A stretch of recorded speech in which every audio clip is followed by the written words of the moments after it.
CEO for UnitedHealth shot down on the Upper West Side of New York. We witnessed it. We saw the tape. We saw a guy sneak up behind a guy, shoot him in the back. It looked like a movie. It just didn't look real. Bill, you knew this was going to be huge. Cameras all over New York City. A story like this gets owned by the press. Everyone was saying, this is a professional hitman. What this guy's ultimate plan was, Luigi Mangione, if he wanted to be caught, if he knew it was just a matter of time. What's the next step? Does it matter the jurisdiction where this happens? How does the elite of NYPD homicide get assigned to this? Is the chief involved? Is the mayor involved? Is there an all-star team that's put on this? Because look, this is the biggest story in the world. Welcome everybody, 1 Degree of Scandalous. Tom Zenner, your host, along with the one and only Cato Kalin. All right, we are your experts on this topic. Scandal, pop culture, things just going on in society. I've spent 25 years in the media, worked for NBC, Fox, ABC, Maxim Magazine. I was on 36 of the first 100 podcasts for Patrick Bet-David and the PBD podcast. I'm a writer. I've written over 40 books, including a big one on the Varsity Blues, recruiting scandals. So we are your source for this type of content. And let me tell you, today we are all over the United Health executive CEO who was murdered in New York. The murderer apparently has been captured, and we have the number one authority that I think that we could possibly have on this show today. Cato, I know you've been following this story. This is like a movie, isn't it? I mean, the way this is all played out. Yeah, it's incredible, and everything. It's always a developing story. There's something new every single second. There's something that breaks, and I think the gentleman that we're going to have on, he's going to tell us there's so many things that we don't know that the police know, the detectives know, and they don't want to tell the media right away. The best thing the media did is probably putting that picture out. But I even have questions about that picture. And I think, Tom, you're looking at me, you're thinking eyebrows. You're thinking these eyebrows, how in one picture they're not connected, and the next, and they're saying, and then they're connected when he can. And this just throws me off. And everybody on, on Twitter, on X, I am all over 24/7.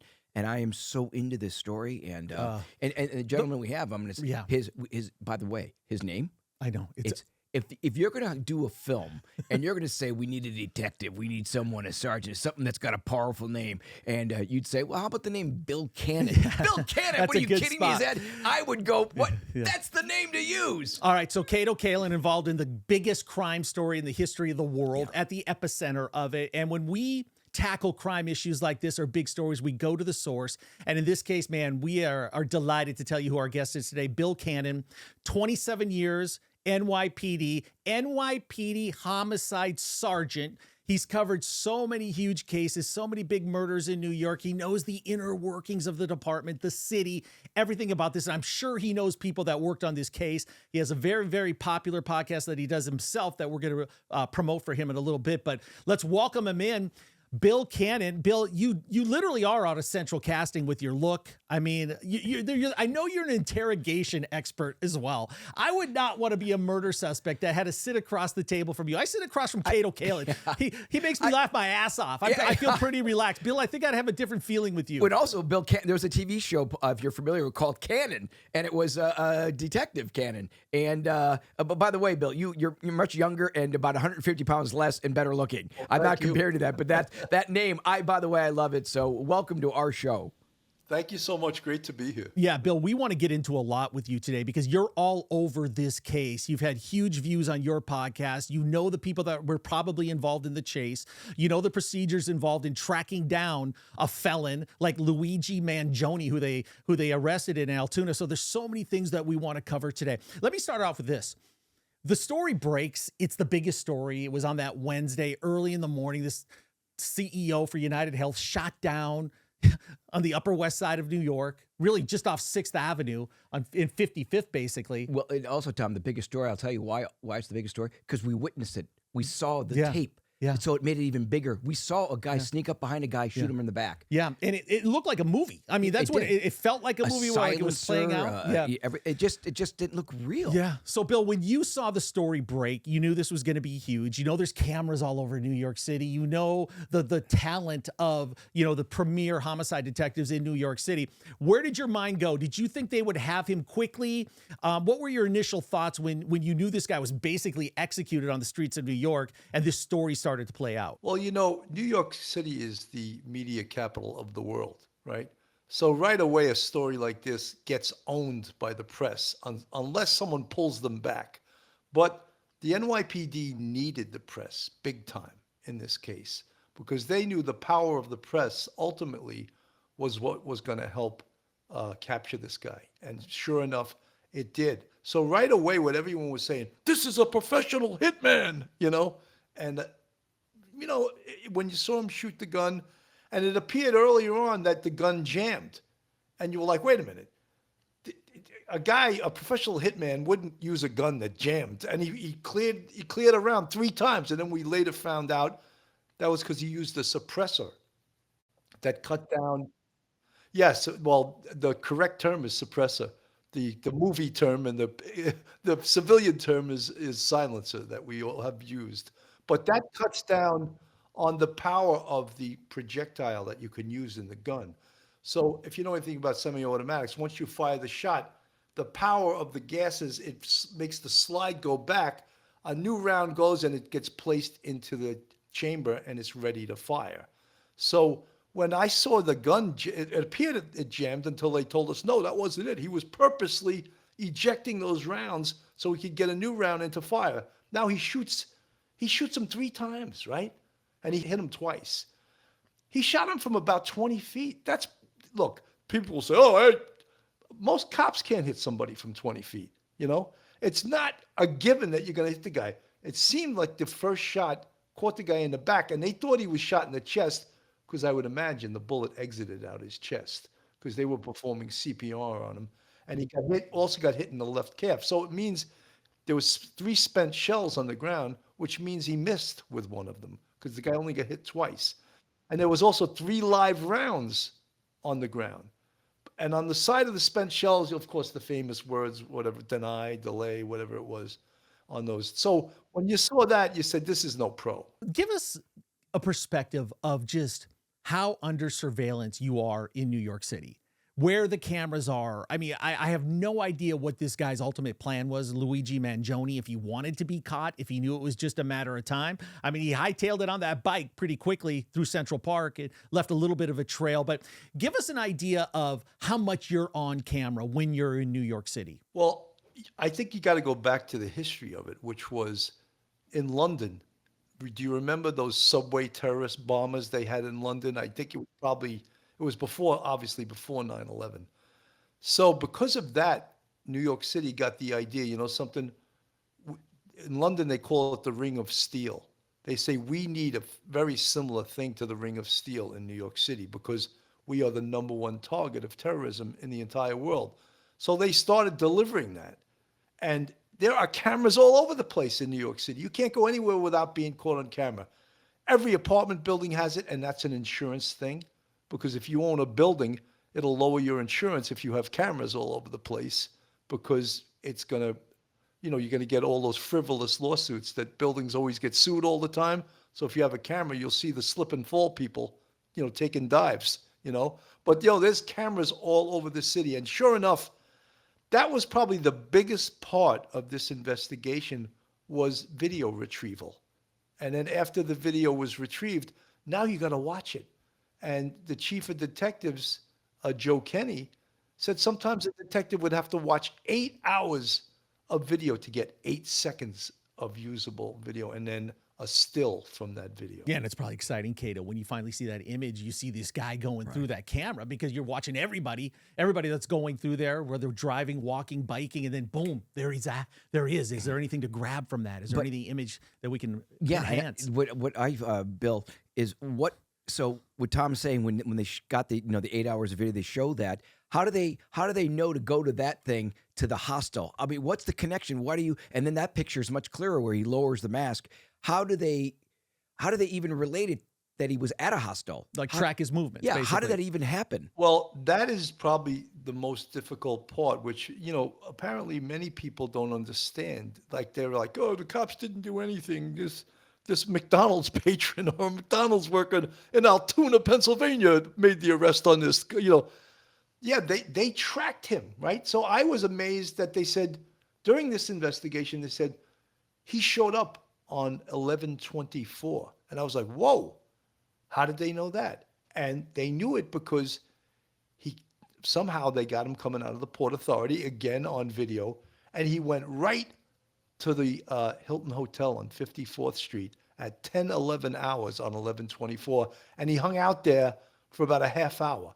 So he was doing what we call in law enforcement as a recon. He was reconnaissancing the location, checking it out, seeing what the area looked like, how busy it was, what were potential problems with what he was planning on doing, you know. So yeah, all this was put together all with video. And similarly, when the shooting occurred, they had him walking away very slowly, and then going into what they would call an alley. It wasn't an alley. It's like just a building passway on 55th Street. And at that location, he had a bicycle. And also at that location, he left a water bottle, and I believe it was a burner phone, which became big clues. Now they keep tracking him. He heads towards Central Park South and enters Central Park, you know, around 59th Street. Now they have a little bit of a problem because there's not as many cameras in Central Park as there are on the street. But they still had him exiting the park at 77th Street on the bicycle, more cameras. And at some point, he gets to 86th Street, I believe, in Amsterdam Avenue, gets rid of the bike somehow. I don't know how he got rid of it, or maybe, you know, in New York City, as they say, you leave a bicycle there for 2 seconds and someone steals it, you know. And then he jumps in a cab, heads uptown to 178th Street, the Port Authority there, and gets on a bus. And that was all caught on video. Hey, Bill, what's the next step? Does it matter the jurisdiction where this happens?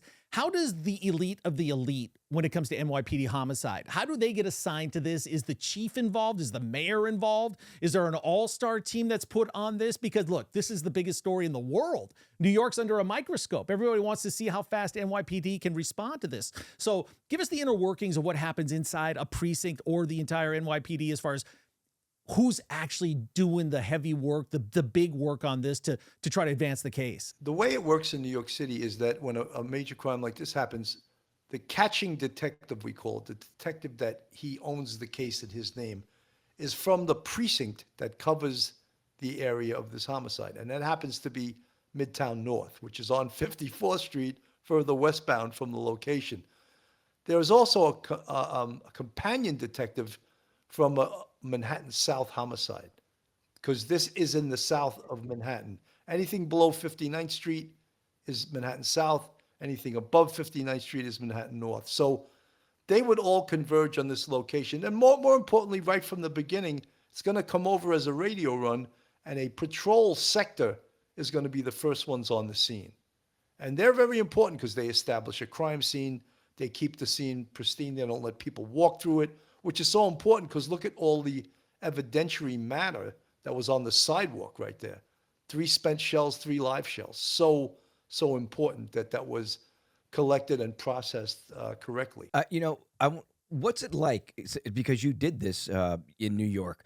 Do detectives and the sergeants get together in a room and come up with theories, and they run them sort of like a brainstorm? Like, I think it's this way, and I think the guy was you know, he had a back injury. Maybe this guy said on Percocet, and he said, I'm gonna have a death wish. I don't want to live in pain. I mean, there's so many different things about this Luigi Mangione that we're gonna find out. Obviously, it's a developing story. But you guys, tell me, what's it like with all the detectives in a room and all that? Do you do brainstorming? That's Cato. That's exactly how it's done. And I used to call it, well, some detectives call it spitballing, and others call it hypothesizing and theorizing. And I used to always say that to one of my detectives who was the biggest hypothesizer and theorizer. I used to say, Joe, stop hypothesizing and theorizing and start typerizing your reports, you know? To work, damn it. Exactly. We got to find this killer. Everyone gets in a room from the chief of detectives on down, and everyone is not just allowed to talk, but encouraged to talk. Because after a major case like this, someone obviously has to run this investigation. It can't just be people haphazardly doing what they want to do. A lot of times when I had a major case like this, I was the person giving out the assignments, you know, because you also call detectives sometimes from all over the city. This was like all hands on deck. So they probably, since this was in the South, they probably called detectives from all the South precincts, because I know Manhattan North didn't get called. They were a little annoyed at that too, that they didn't get called down there. But they used all South. So everyone goes in the room and look, this is an investigation that goes 24 hours a day. So as the shifts change, you have to update the new shift on this is what we got. This is what we're looking for. And you keep a log and you send detectives all over the place so that, you know, you're not spinning your wheels. Because if you send someone, I want you to get the video at 53rd Street and 6th Avenue from this building, and the guy does it, and then you send the next tour, you replicate that. First of all, you're wasting time. Second of all, you're pissing off the people that now are being asked for this a second time. So as the case develops, and we talk about things like victimology, you know, and that's the study of the victim. You want to find out who is Brian Thompson. So, right, because sometimes the answer is in the background of that person. And so, in this, somewhat it was, right? Yeah, Cato, this just has so many emotions involved in it too. I mean, this guy's got a fan club. There's people that are there's GoFundMe's to you know try to bail him out, even though that's not even available. They're trying to get Kim Kardashian to have him, you know, released. GoFundMe got rid of it because they can't do any more crime, and then they got the new one is that's Free Luigi, and they're everywhere. Free Luigi, and he's become. I think it's just because we're desensitized. And people are taking emotion to this guy. They see a picture and go, "Oh, he's a track." Well, I've been seeing this stuff, and they're going true. But also keep in mind, there's a true hatred out there for health insurance companies. Oh, completely right. And when you look at their rejection statistics, which was about 63%, I think, for UnitedHealth, as far as like turning down claims and whatnot. And Bill, that he had this back surgery are we going to find out that's a developing story? Did he have trouble? Because he posted his the pins in his spine and the extreme pain that I supposedly that it said in his notebook. But is there a connection now to his health insurance through his operation? I don't know. We're going to find out. And his mom too. His mom had debilitating back problems as well, and he watched her in pain for many, many years. But that goes to your point, Bill, about how getting to know the victim and finding out what enemies he had. Why is he in town? Who was he? Why was he there? I mean, there's probably a separate team just working on that. Absolutely. And you know what's baffling to everyone is why he did not have a security team. The guy makes $10 million a year. He's worth $50 million, and he's had threats in the past, very recent past.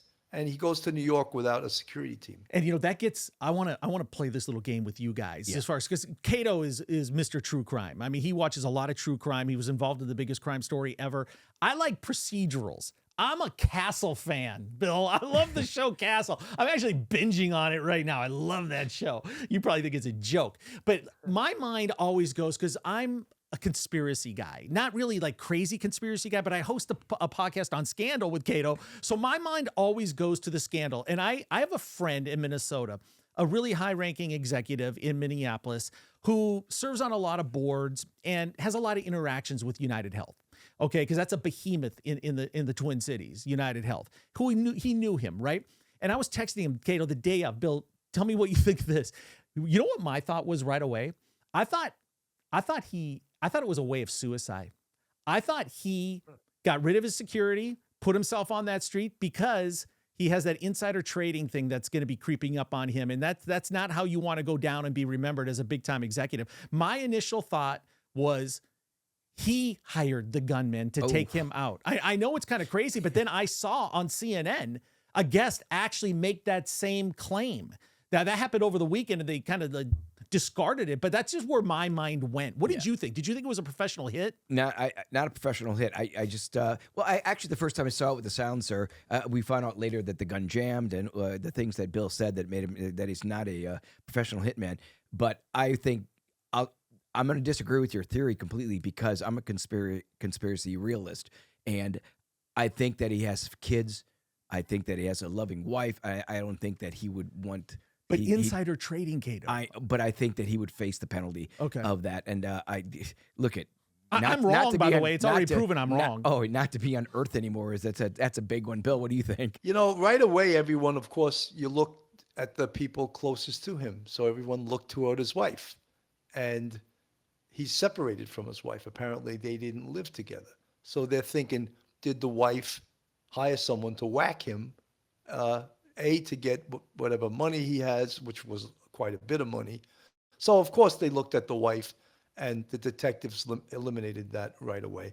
Don't forget the detectives right away would liaison with the Minneapolis detectives where he's from, and they'd have them do some investigative duties directed by the NYPD. Could you find this out? Could you find that out? That's all part of the victimology, back studying the background of the victim. And of course, they would send someone to UnitedHealthcare to interview them. What about the threat assessment? Why doesn't he have security? All of those things. Cato, Bill is an expert in interrogation. I wasn't making that up at the beginning Right. of the show. One of the best interrogation experts in NYPD homicide. When he was there, he lectures about it. Bill, you've sat across the table, across the room from so many killers. I mean, that was your job. That's what you did. You had to get yourself into their mind somehow. And maybe you see a pattern over years with how killers react. Take a guy like Luigi Mangione. Do guys like him think they're going to get away with it? Or do you think in their mind, it's a matter of time, I'm doing this for a reason? Do they, in their mind, can they face and understand the consequences of what's going to happen to them when you have the most elite police force in the world hunting him down? What's been your experience as far as what these guys are thinking? I think in the case of Luigi, I think he was blinded by ideology, and right away, and I predicted this also, is that he invoked counsel. So he just answered pedigree questions and things like that. And when they caught him with the treasure trove of evidence they found on him, was just like, he might as well have confessed at the scene. I mean, the manifesto that we're hearing about, notes on the how-to notes, probably the gun that he used in the murder he has with him. He has the ID, the false ID that he showed the hostel. It's a New Jersey driver's license in order to be allowed in the hostel. And he has that on him. I mean, this evidence is, when they talk about a smoking gun, it's smoking. So is there any doubt that he is not the killer? Is there any doubt in your mind that he's not the killer? None in mine, but something, if I don't repeat the mantra, he's innocent till proven guilty 10 times a show, people attack me. You cops are all the same. You think everyone's guilty, Yeah, and I always think that why does the guy who just committed this crime go in to the most public place in the world, to a McDonald's? And I know that the McRib is just a limited time offer, but I don't know if that's the reason. But why? And why do you carry everything? I mean, this is the stuff that I question because I watch, like Tom said, every true crime. Like that just says it doesn't make sense. Why does he still have all this on himself? Evidence, his gun. right? But why? But why? And why does he shout the other day, America, you're being, whatever he said, that he didn't have this money. It was planted, the 8,000 and the 2,000 in foreign currency. All these, I mean, maybe it's just him trying to get lay doubt into the court system. But I explain, why does he have all this with him? And he's at the most public place where his picture's been plastered everywhere.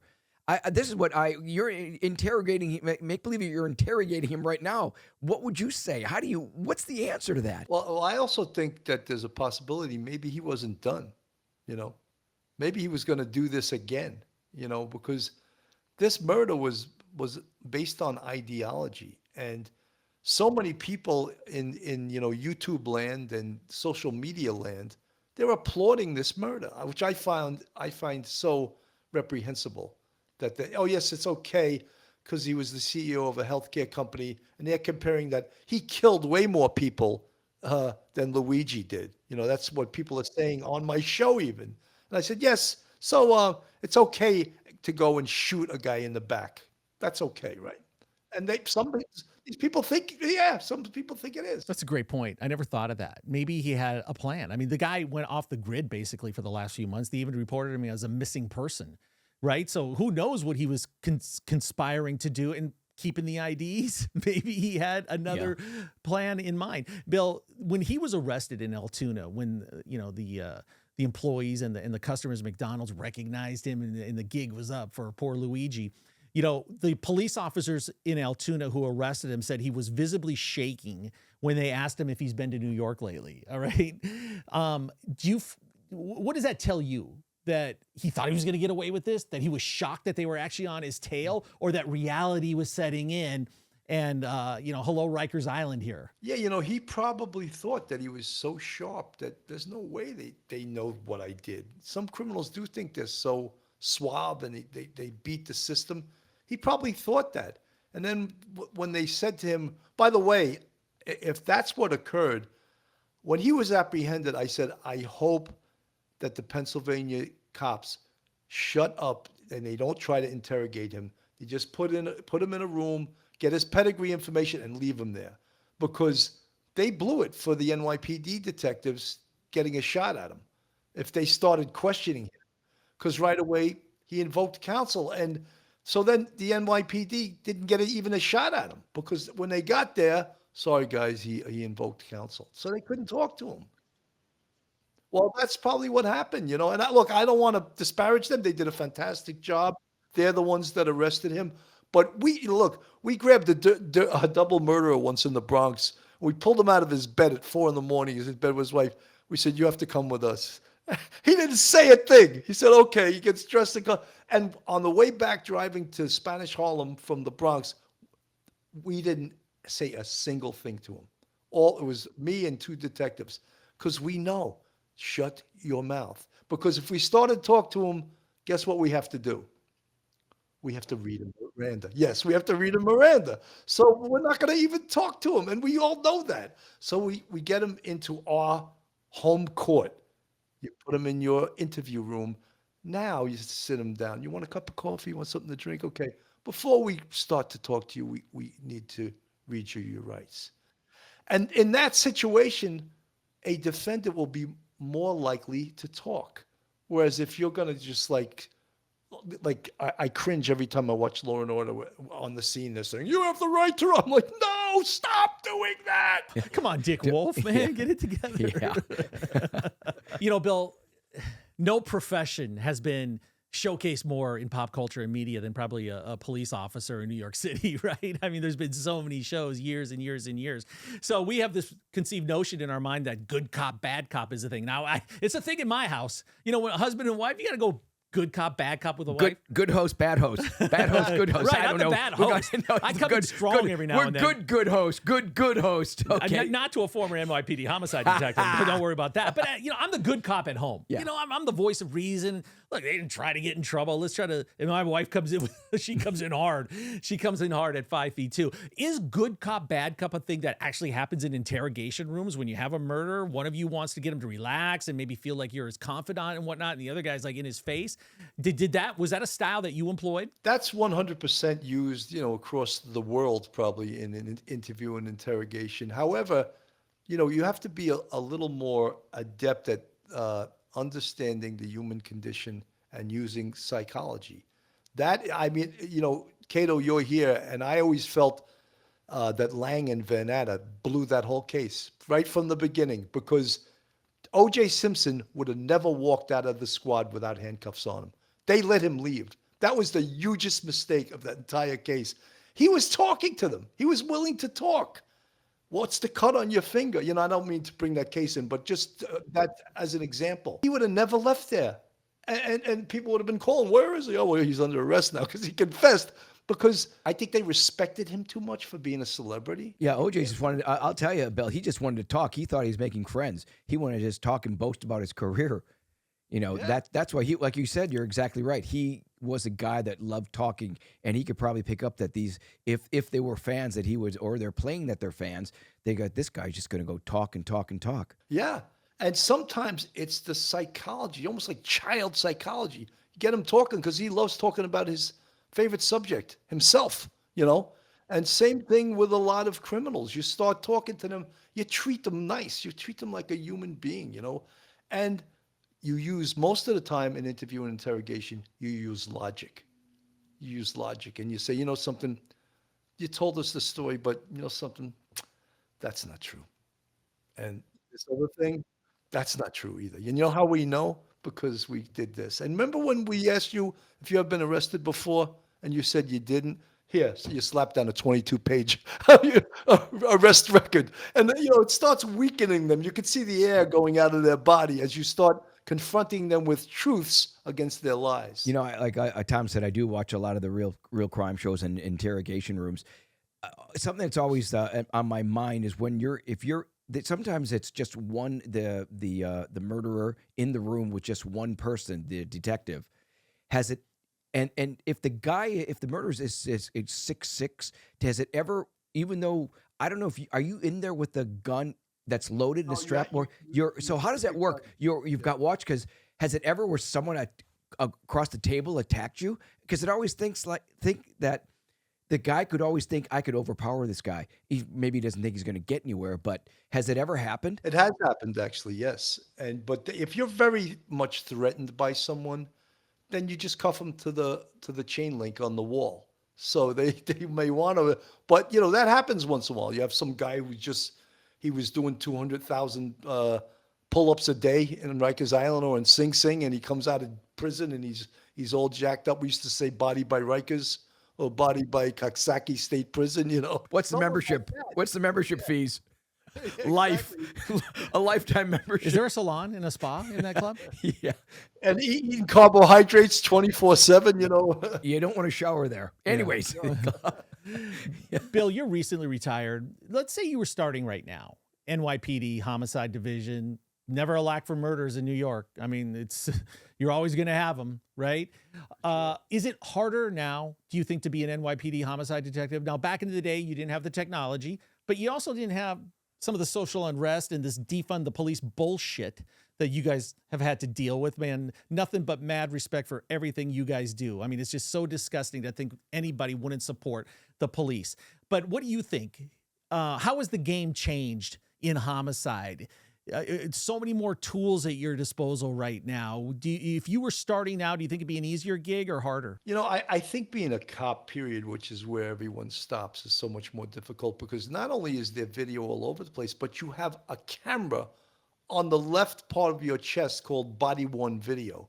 And every time you have an interaction with someone, or I don't know what the actual parameters, you're taking action, you're arresting someone, whatever you're doing, you have to turn that camera on. So you have to be nice as pie and do it by the numbers. Whereas lots of times in police work, you would use your voice to get people commands. It's called. When you want someone to do something, say, "Excuse me, could you?" You say, "Let me see your hands." And in your voice that tells them you mean business. You know what I mean? No one's going to say, "Excuse me, could I see your," you know what I mean? No one's going to listen to that. It's just like being a parent too. You tell your kids something and you want them to do it in a stern fashion. You use a different voice. You may even raise your voice a little bit. Same thing is true in police work. So that's changed the game, the technology and the fact that there's cameras all over the place. The other thing is the technology of crime fighting. Now they have, of course, DNA is unbelievable. Fingerprint technology is unbelievable. Investigative genetic genealogy. They have these shot cameras, it's called Shot Spotter. And they can track where a shot was fired within feet. So they're all over the city. So all these facial recognition, all of these tools that we didn't have years ago. And of course, DNA has changed the game. Yeah. Tom, you mentioned about New York's always, it's the main media place, and there's always crime. So you've got going on right now, we just had the Daniel Penny court case and rioting going on, and then you've got Luigi Mangione. So it's like it's the hub now of all crime is kind of taking place in New York. And obviously every person has their own opinion of something. I'm in the one thing that I would like to be in a subway with a guy like Daniel Penny myself. So what is it like when you've got someone in the force, because everybody has an opinion? The hardest job has got to be keeping morale up. Because I imagine some people have different opinions of either being on the side of there's the Black Lives Matters now are saying, oh, we're protesting this, while that two African Americans helped Daniel Penny pin the guy down, Jordan Neely. So is that, you said you were in charge of, I think you said 6 in your detectives, but obviously many more. Well, there was 18 detectives in homicide. Right. So, and you're well respected. Do you have to do the pep talk a lot? Do you have to keep morale up? Yeah, well, you know what the biggest thing it was at homicide detectives is some of my guys, if you let them, they would never go home because they overtime was what was their motivation. So And I would say to some of them, I go, I would actually have to grab them and say, you two guys are like two kids in a candy store. They would get 40 hours of investigative overtime a month. Anything after that, they considered they went over. And I would get my balls broken over that, right? So 1 month, these two guys get 40 hours. In the first week, I grabbed them. I go, you guys are like two kids in a candy store. You can't stop. And then the next night, we have a body that had its head cut off. It was cut and the body was thrown all over the place. I go, I got to send you guys home. You're capped out. I had to send them home.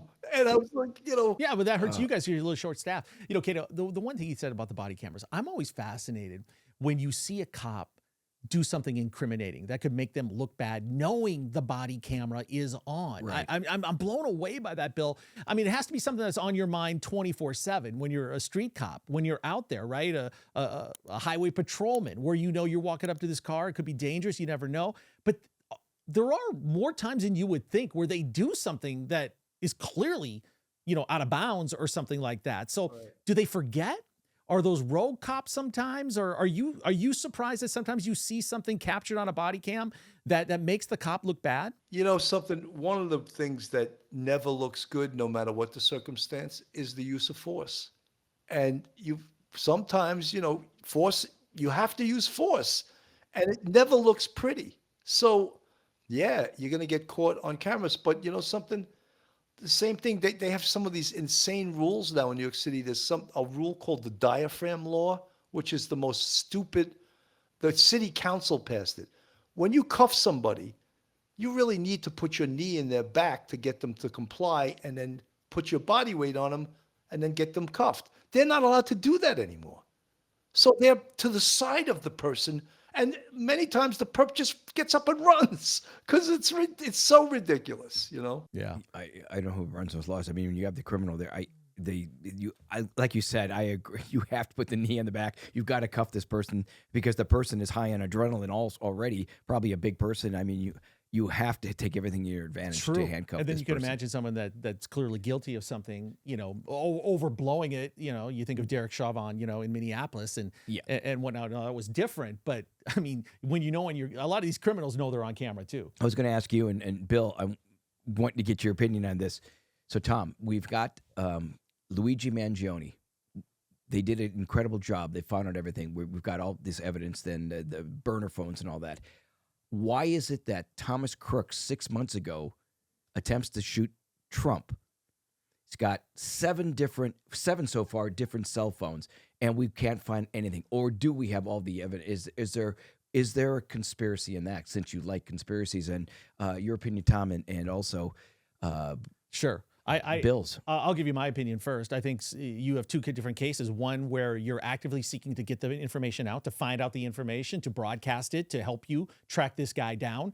And there's no political agenda holding you back from releasing that information. So to your point. Both televised, by the way. Yeah, but to your point, 100%. So much is known about the other one that we don't know that they were refusing. But that might change coming in mid-January. Yeah. That might change.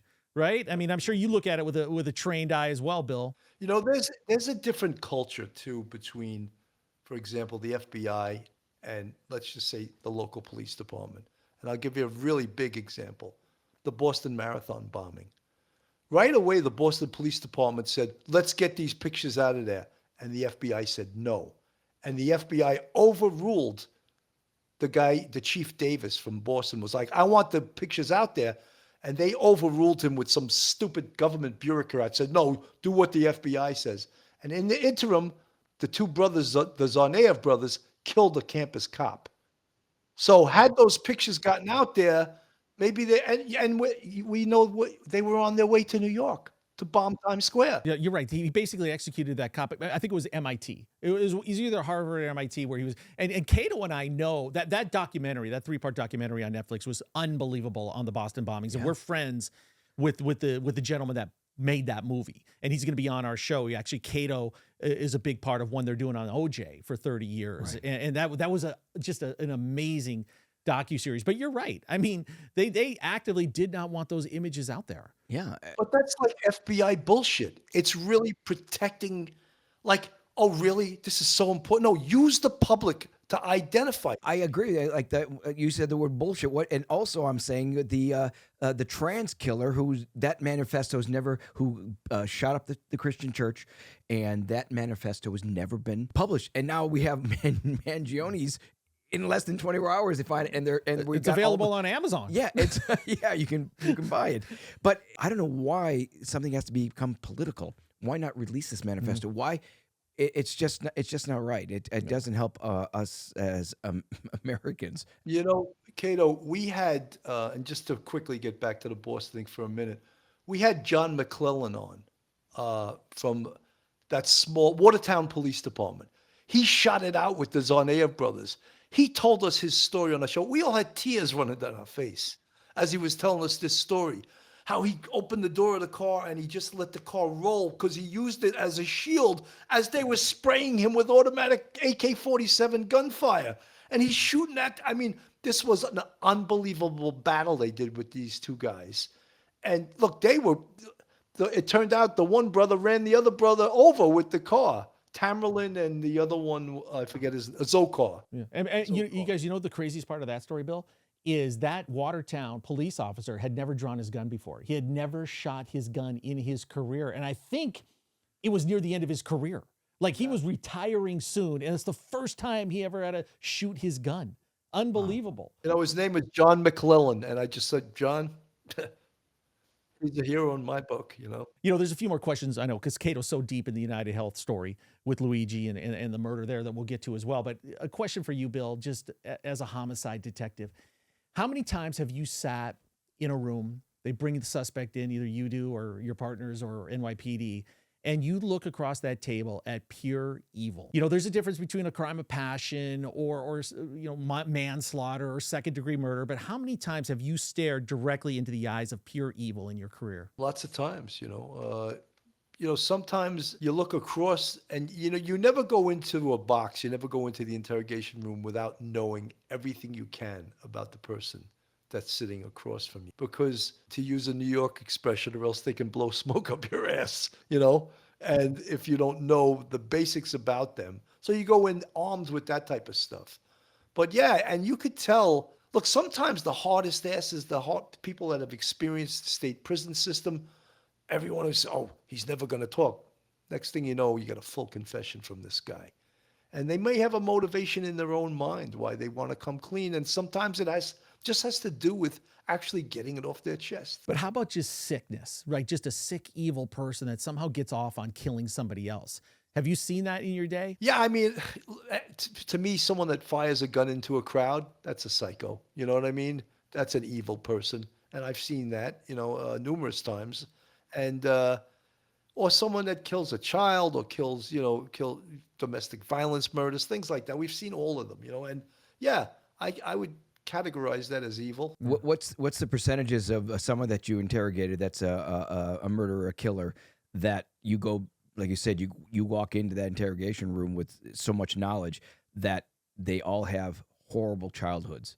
What's the percentage? Well, I would think most of the time, you know, or they have some story of abuse. Look, we worked where we got most of our work was in Upper Manhattan, you know, Harlem, the 3-2, the 3-4, the 2-8, the 2-3, the 2-5, the center of Harlem, you know, and that's where public housing, you know, and we'd have much of our violence was up in those areas, you know. You know, the other show I've been binging is Jackal, Day of the Jackal. I've talked about it on the show here on Peacock, okay?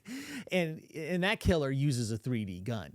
And that term gets thrown out there like, you know, we're kind of familiar to it, but we really don't know what it is. Yeah, what is it? Yeah, Bill, a 3D gun. It's basically, you know, three-dimensional cut out of metal, right, where these printers take hours and hours to do it. It's a complex program that you have to write up. But how rare is it's made? Yeah. It's made and comes out of a machine? Do you know the process of making a 3D gun? You know something, I'm not an expert on ballistics, how it's done, but somehow a printer makes the exact copy, and this machine is able to cut out of metal exactly what the printer is telling them to do. And they've replicated 9mm semi-automatics. The big thing with a ghost gun, as they're called, it has no record. It doesn't have a serial number, and it doesn't have its ballistic record, which would be firing a round through it which gives the lands and grooves from the inside of the barrel, which gives an identity to the ballistics. That's how this gun is going to be matched up if it is the gun. So the 3D gun can actually make the inside also. Well, it's making the barrel. Yeah, the barrel. It takes multiple printers to do it too. Which gets to my next question. Do you think with that, of him making that, or if he, do you think this guy, I know he's a genius, he's got these 2 degrees, Ivy League schools. Do you think that there's someone else involved with this? There's a burner phone, he's talking to someone there, or maybe he's faking a phone call. We don't know because it's a developing story. But is this a person that acts alone with your knowledge? Cato, during the course of this homicide investigation, I've made lots of predictions. At least 50 or 60% were wrong. But I told people before it was even announced, I think he stayed at that hostel on 104th Street in Amsterdam. I guessed that because they said he was caught on video walking by the housing project on the Douglas houses at 5 o'clock in the morning. I go, he's staying at the hostel. And that was never out there. So, yeah, I made one good prediction right early on. But I made lots of, to tell you the truth, I think he did not act alone. And the NYPD right now is saying he did, but it's too early to know that. Right. And at the time we're recording this, NYPD hasn't even brought him back to New York yet. So we might connect a lot more dots. Bill, when you watch The Castles, have I mentioned I like Castle? Yeah. I like the show Castle. Give me 40 minutes, man. They eliminate a couple of suspects, and then the guy always confesses at the end. Right. And then you have that little sexual tension. So it's great. Bill's Columbo, by the way. I can tell Bill likes Columbo better than Castle. That's my other favorite positive. show. Yeah. I loved Columbo. I love the show Columbo. How hard is it to get away with murder, Bill? How many cases, what's the percentage of the cases that you guys solved in New York when you were working there? And when you watch, these criminals in action and you see the mistakes they make or the ones that they can get away with, how hard is it to get away with murder in New York City? Let's talk Manhattan North, your jurisdiction. We solve about 60%. So there's 40% that we don't solve. And the most difficult murders, of course, to solve are the ones that no one cares about because no one's coming forward as a witness. No one wants to get involved because snitches get stitches in those neighborhoods, right? And so 40% of those cases, like you get the drug hits, so because people are like, why should I get involved? This guy was pitching crack on the corner of, 157th Street in Amsterdam. Why should I destroy my life to find out who killed this guy? So that's why it's so difficult to solve. And then if you do get somebody, A, he's not going to talk, and B, no one's going to testify against him. So those represent the 40% of the unsolved. Right, and that of those 40%, they're going to go on to commit more crime, I imagine. Yeah, something. If you know anything about crime, that shooter, he's either going to get killed himself or he's going to get arrested for something else. All right, so we're talking to Bill Cannon, retired homicide sergeant, NYPD, legendary crime fighter in New York City. Has a podcast. He's been doing it for 5 years. I love this, Bill. Police off the cuff, real crime scene stories. Do it live on YouTube, which I think is awesome. Bill, tell us a little bit about your podcast. You've segued very, very nicely. I don't know what most ex-cops do, but I don't think many of them are starting a very, very popular podcast. Was this something that, you had on your mind for a long time? Clearly, you got a ton of stories to share, and then just the procedure that, the information that you can bring to the public that way too. But what's it like being a media star now? Tom, when I first retired, I taught college for 5 years. I taught criminal justice, criminal investigation. And then I was like bored, and I said, something, let me try stand-up comedy. So I did stand-up comedy for 7 years. And I started doing some acting. And that's how I met Mark DeMeo, who, I knew him from the job, but I started doing stand-up comedy. And then COVID hit, and I said, something, I'm not doing it anymore. This hustle's not worth it. So I said, let me start. Mark actually suggested we do a podcast, and he originally was my partner. But we started doing it like with comedy, and I said, this isn't working. So I switched to doing true crime, and it started to take off. And then Mark moved to Las Vegas, and I'm the host, but I have guests, other police type guests. So, it's great. I really look forward to it. I work really hard at it. There's so much more to it than what we do on the air, as you know, Tom and Cato. There's so much to doing a podcast, and then some people love you and some people hate you, but you got to be who you are. No, and it comes off that way that you know what you're talking about, because I before the show I watched your first show with your guest and kind of get the feel, and it was like, "Oh, this guy, you just know your stuff." And when you know your stuff, the audience knows that you're not full of it, and you kind of like you just tie into this guy and go, all right, this is successful. And it's obviously a passion, and you know everything about it. Well, thank you. I appreciate that. I see a lot of, even on this case on TV, the media saying so many things that are just not true, and you say, oh my God, you're like, and then sometimes they'll have talking heads come on, and for whatever reason, they love FBI agents as talking heads, and that's that's the term for someone that goes on and Well, I was a talking head for many years. yeah, when they did this OJ film with the Ryan Murphy thing, I was kind of the same thing. I said, "Oh my God, they just made so many things up that are embellishments just to get these ratings." So just I'm gonna mention something else that's going on in the news, Tom. I don't know if you're aware of this, and I want to see if Bill knows. Have you heard about these drones the size of an SUV in Jersey and other states? I have.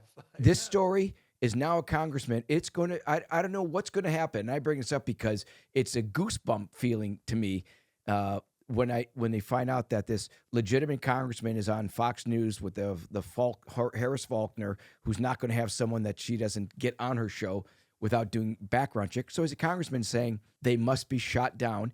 There's a mothership, possibly from Iran, with who went into business with China, where they've got these SUV type, over 10 of them, all over, going over New Jersey and going into New York. It's just it's a developing story again. But I showed Zeus there, and we're like goosebumps up. Like, Cato, I think they're just searching for the Jersey housewives. easy to find. That Right? They're hovering over every plastic surgery office in the greater New Jersey area, catching them walking out. Or the Jersey Shore cast. Maybe they're looking for that. Make those guys relevant again. Yeah, God, Bill, is there any chance we could put your interrogation skills to the test? No? Maybe next time? Next time. Yeah, maybe next time. Oh, okay. Yeah. Next time I'll give you a little more time to prep for that.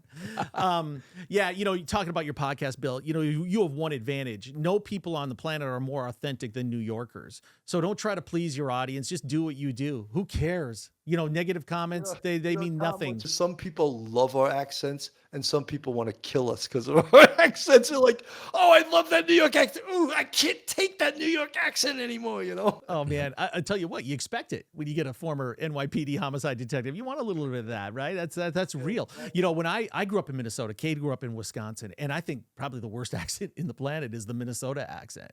Which you don't have, which is good. Which I don't have. I don't have the Wisconsin. My family, I go back, I go, how come I never sounded like that? Oh, come on, Cato. You just got to get a beer. Oh, geez, Cato. Come on. Go get a pop. But it's endearing, so I love going back. I went to college in California, and I stood out right away. So I worked with a speech coach because I was going into television to literally get rid of that accent. I worked on that for a year. And then I have a blend. I've got Minnesota, Chicago, and Boston, right? You got a nice little mix there. Oh, Boston's an annoying accent. Oh, my God. The other one I don't like is the North Carolina accent. The Southern accent I think is great. Did you wake up every day wondering if your pager was going to go off? Another murder? It had to be a really interesting life, obviously, where you see those types of scenes on a regular basis, and that's your job to figure it out. You got the loved ones, hoping that you're going to find the killer. You've got these liars and these crooks and these criminals that are doing everything to get out of these charges. It just had to be, for someone that didn't live that, it's got to just be an incredible existence for 27 years. When you get a big case that's a real case, it's a real whodunit. It's not bad guy A shoots drug dealer B, which is like what most of your murders are in the inner city. When you get a real case, it's really exciting. It really is exciting. And as we call it on the NYPD, it's all hands on deck, full court press, all hands on deck. Everyone's working the case to bring it to a positive conclusion. And I mean, like I mentioned to you before the show started about the Rayos homicide and the Rayos that makes the famous spaghetti sauce and all of that. And it's a famous restaurant on 114th and Pleasant Avenue, which is in a dangerous neighborhood in Spanish Harlem. But it's this little oasis in the middle of Indian country, you know, and all the celebrities, they only have 8 tables. All the celebrities go there. So I think it was in 2004, it was packed. It was around the Christmas holidays. And some Broadway star was singing loudly in the restaurant. And some guy at the bar who turned out to be a made guy, I think he was from the Genovese family. And he just said something like, I wish that wailing slut would shut up, you know. And this little Italian guy who was a bookie, he said, hey, buddy, take it easy, man. Show her a little respect. And I won't say on the air what he said back to him, but it infuriated this old man. And he pulled out his 5-shot 38 caliber chief and shot the guy dead right at the bar. And everyone was like, oh my God. And he goes to run out, and there was a police van right outside. They grabbed the old man. His name was Louis Barone, and his nickname was Louis Lump Lump. Oh boy. Did the Broadway singer start going, he's dead, he's dead, he's been shot with a 38. Yeah. Curtain closes. Curtain close. By No the way, encore. Baroni's Pizza is my favorite pizza in LA. So it's No one wanted to be a witness. Everyone was like, I didn't see anything. What? Wow. Was there murder? I thought someone was making popcorn. Have you shot anybody? I haven't. And tell you the truth, I'm glad I got through my 27-year career without. But you know something, I always hoped and prayed that if I did have to do it, it would be, you know, within department guidelines and everything. Because your name is on an indictment paperwork, and they just, they decide whether or not it was justified or not. And if it's not, they just slide it in. Okay, we're going to charge him with murder. That can happen to a cop. We could go on and on. This is. By the way, so glad you did the show, because this is, like Tom says, I love true crime. This is like getting right to it. To speak to someone like you has just been amazing, and I think the audience is going to feel the same way. Because it's just everything is sort of a developing story, so we'll never know everything for quite some time. But what happens in the world with what's going to happen, and there's a developing story is everybody's predicting. A lot of people are predicting that Trump will be assassinated beforehand. I don't know what's been, but it's just out there. I hope it does not happen, but there's just, like I said, all these things in the world. It's combustible. It's like every day, nothing surprises you anymore. Exactly. Nothing, I'm sure, surprised you, Bill. There's just nothing. Well, people were blaming the shooting of the UnitedHealthcare CEO on Trump. They were saying he created this climate. Like, he's not even the president, Yeah, there's not a lot of rational thinking going on these days, unfortunately. But so much, like you said, Tom, it's just combustible, which you're right. We're living in a... It feels like a powder keg almost at times. Yeah. But you know what? That's why true crime is such a release. And Bill, that's why your show's successful. It's police off the cuff, real crime scene stories with Bill Cannon. And you can get it on YouTube. He does it live once or twice a week. And then you can get on Spotify and Apple as well. So check out Bill's podcast and make sure you subscribe to his and follow him regularly. And I'll tell you what, we'll have you on again when big true crime stories. No, I would love to. I'd love to come on.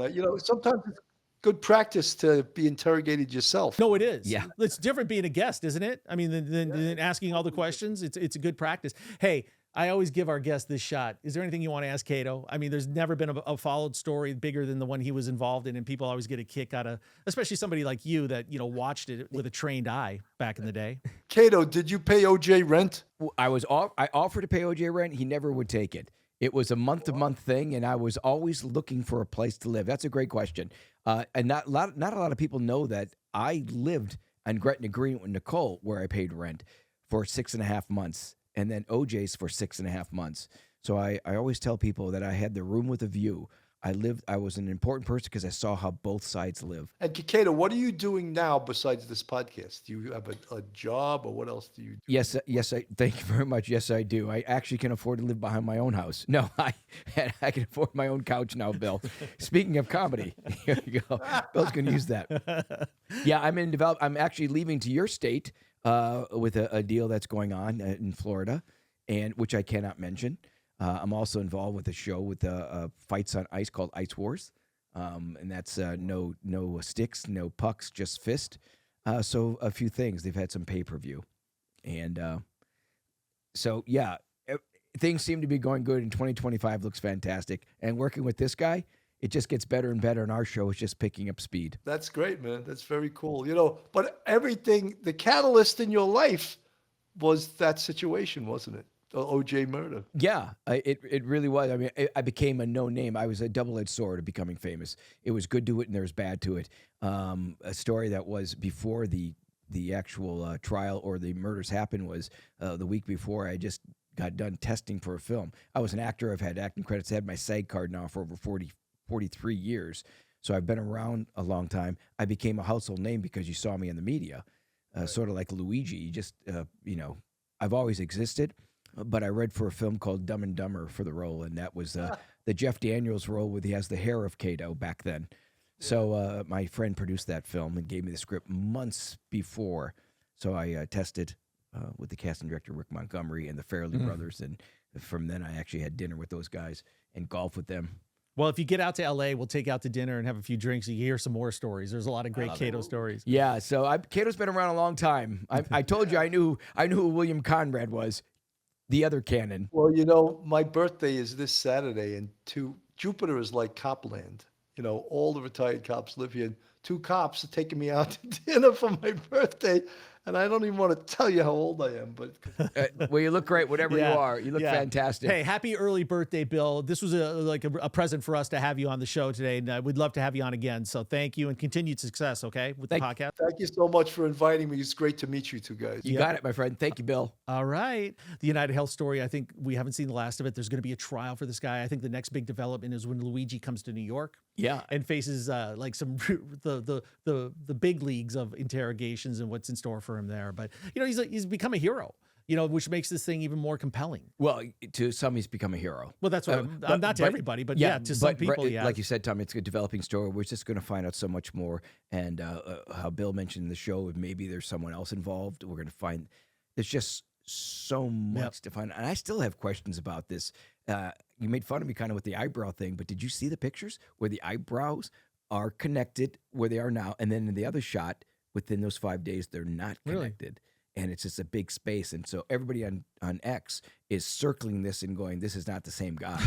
So everybody's Here we go. It's just so many different. Couldn't he have shaved it? Gone from unibrow to people are saying, could he have shaved it? But they're saying, how could it grow back in 3 or 4 days? I don't know. I don't shave my eyebrows, but. Anyways, the detectives are going to do their A+ work on it. They're going to find out. So I think they're going to investigate. And like Bill also said, I think checking out the victim, their life, and how they put the story together. It's just amazing how they put this together to figure out exactly to make sure it's a case before it goes up to trial. All right, we'll be at the center of all of it. This is your pop culture, your true crime, and your common sense headquarters right here, 1 Degree of Scandalous. I am Tom Zenner. This is the one and only Kato Kaelin. Make sure you follow us on social media, listen to our audio podcast, and reach out if you got some great suggestions and comments on this episode today. All right, till next time.